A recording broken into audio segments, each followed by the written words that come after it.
Well, we have a body in our mind, mapped in the brain, and we have a mind in our body. And Descartes kind of separated the two, but there's never a time where the body isn't influencing the mind. And there's never a time where the mind isn't influencing the body. In fact, they're one and the same.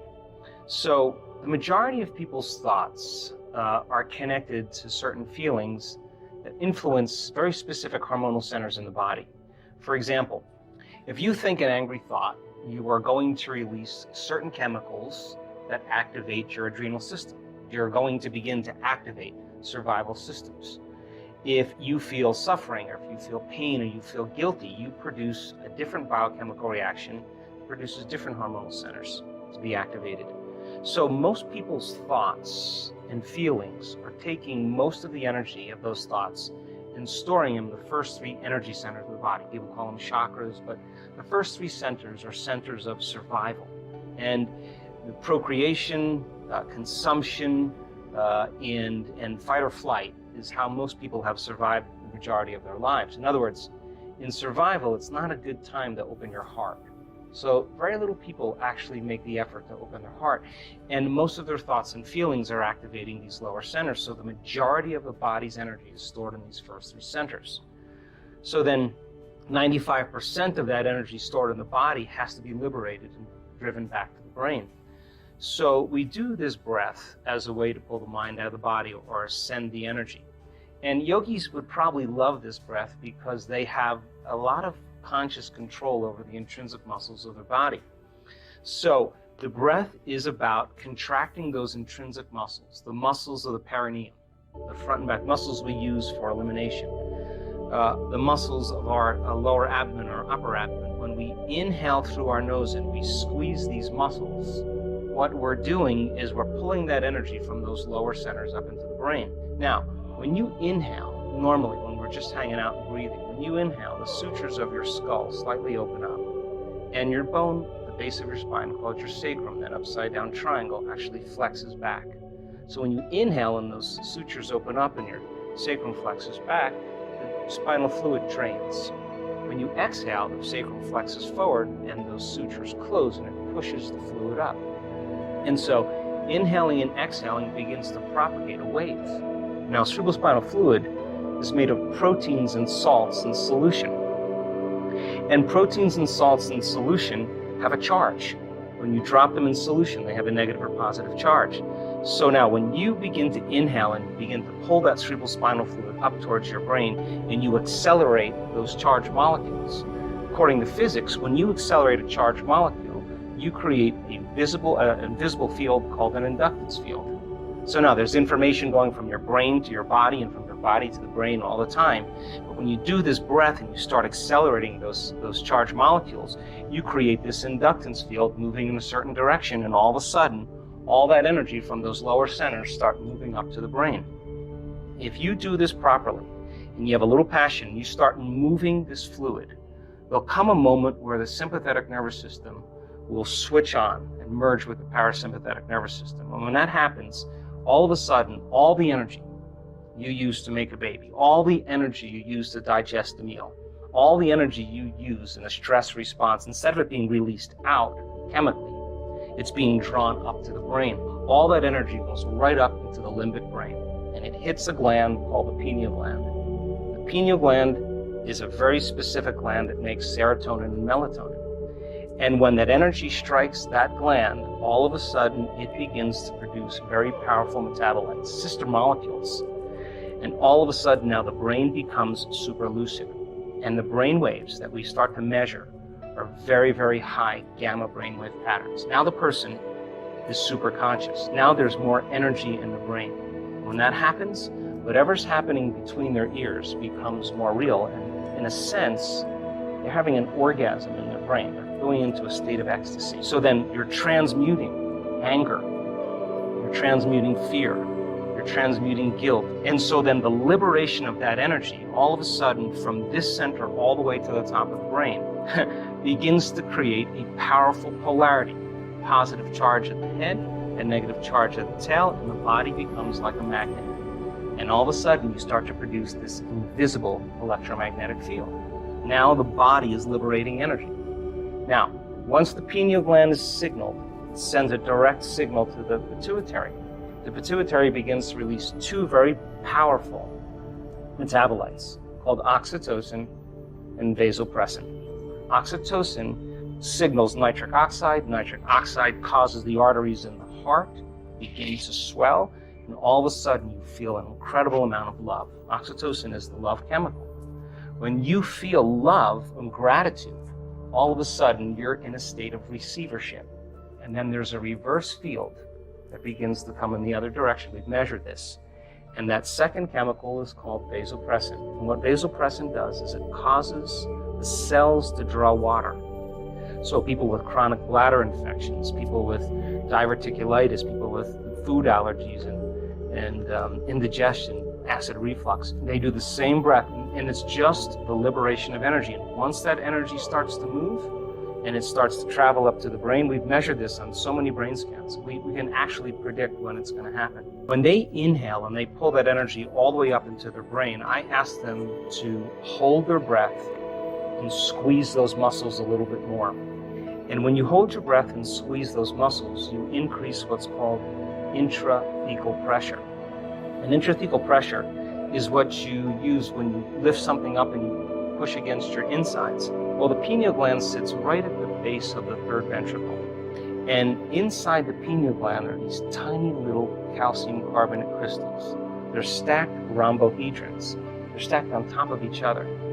And if you find the research, and I found it, the pineal gland has been called a neuroendocrine transducer with piezoelectric properties. Now, those are just big words.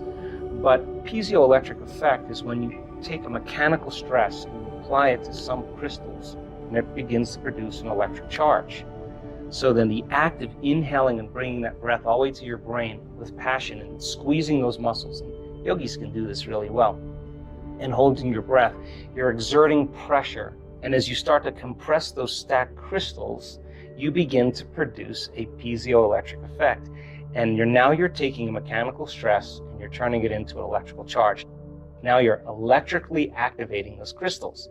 And those crystals are very sensitive to frequency. And all of a sudden, when they become electrically activated, the pineal gland becomes like a radio antenna.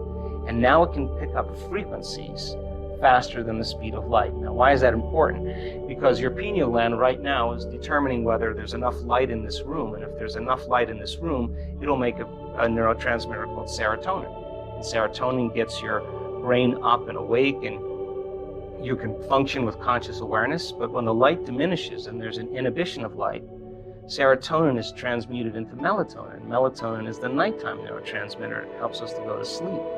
But serotonin and melatonin are directly related to the wavelength of visible light.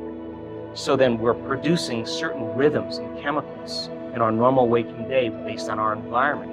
But when the pineal gland becomes electrically activated, it literally begins to produce a resonant electromagnetic field. And now that begins to send a signal out, and those crystals stretch until they can't stretch anymore, and then the field reverses and it compresses those crystals, and all of a sudden you have a little antenna right up in your pineal gland. And now it can pick up frequencies that are faster than the wavelength of light. That's called the quantum. And all of a sudden now it will pick up a frequency and transduce. And a transducer is like a television. It takes a frequency and turns it into a picture. All of a sudden the person has an inner vision. And that inner vision is more real than the world we're sitting in right now. And melatonin then starts to turn into some very powerful chemicals. One of them, or two of them, are the most powerful antioxidants known to man. Anti-cancer, anti-aging, anti-heart disease, anti-stroke, anti-neurodegenerative, anti-inflammatory. Another chemical is the same chemical found in hibernating animal. No appetite, no preoccupation with the outer world. The inner world starts to become more real. The body moves into stasis. It's the same chemical where the caterpillar becomes the butterfly. Take the molecule, tweak it again. You have a benzodiazepine. Fits in the same receptors. What it does is it suppresses the survival centers in the brain.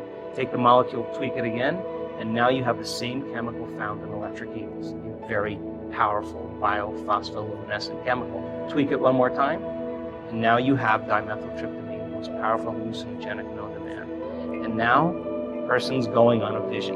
And that's why it's called the third eye. I call it the first eye because now it's releasing its elixirs and we start having very profound dimensional experiences. So pulling the mind out of the body is beginning to liberate energy. It begins to produce a magnetic field, electromagnetic field. But when the latent systems switch on, now we're going to access information no longer from our three-dimensional reality. We're going to access that information from the field, and the brain is going to begin to transduce that frequency carrying information into very profound imagery, and the person's going to have a full-on sensory experience without their senses, and it's going to be more real than the world we're sitting in.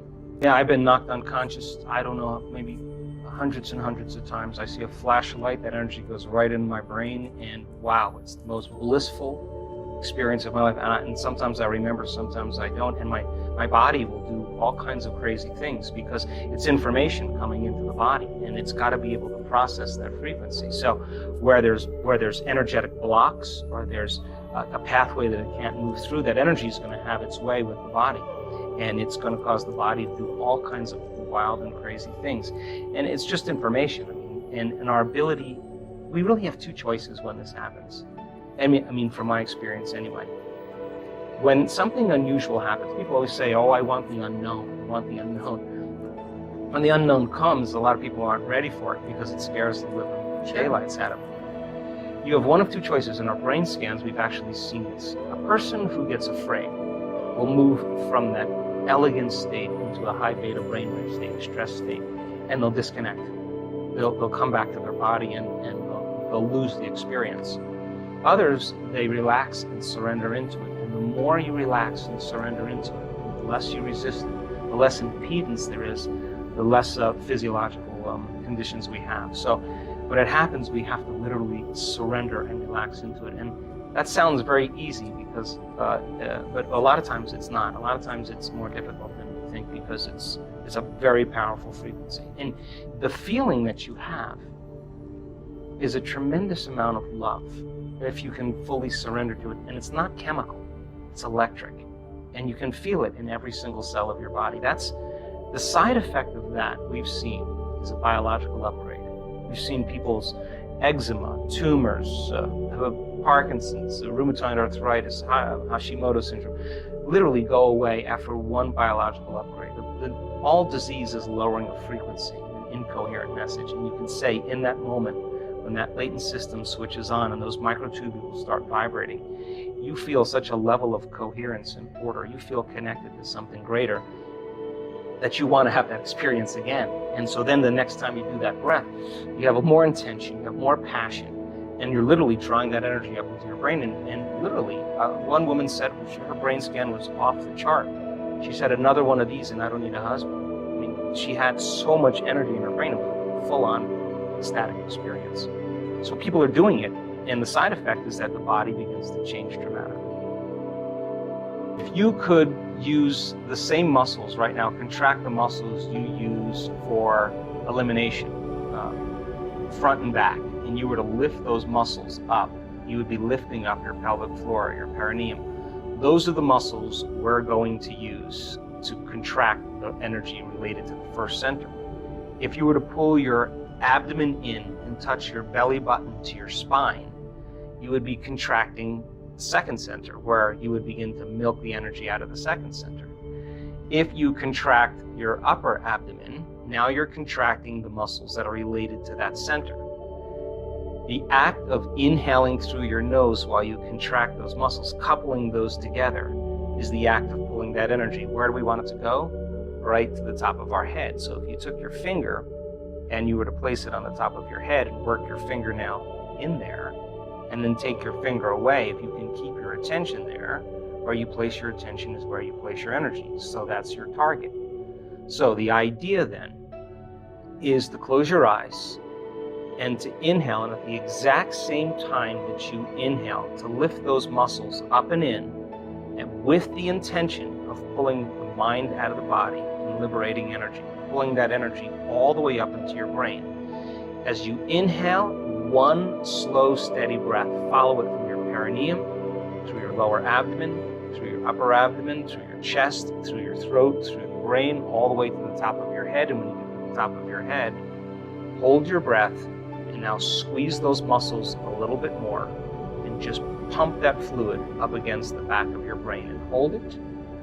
And then you exhale, relax, feel. Now, in the beginning, when you learn anything, you have to practice it and it's mechanical. But as you keep practicing, it'll become more intuitive and less step by step. It'll become one motion. So the act is inhale at the same time, perineum, lower abdomen, upper abdomen. And as you inhale, you follow that breath all the way up through your chest, through your throat. Keep inhaling through your brain to the top of your head. When you get to the top of your head, drop your shoulders down, straighten your spine, squeeze those muscles a little bit more. Put your attention on the top of your head and just push that fluid a little bit, compressing the crystals of the pineal gland. Hold for a few seconds and then relax and feel it in your brain. Now, I would recommend when you do this to play some music that has no lyrics, but has some drums or has some music that you can interpret as the movement of energy. If the energy strikes your brain, don't be afraid of it. It's just the liberation of energy. Let it happen. A moment, keep your eyes closed and do it again. I would recommend 5 minutes in the beginning and work your way up to 10. Usually people who do it properly have a very significant amount of energy in the brain. We now know that this breath creates more brain coherence.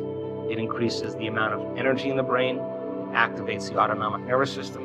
And our brain scans show that it stimulates the pineal gland. Those are all the important things that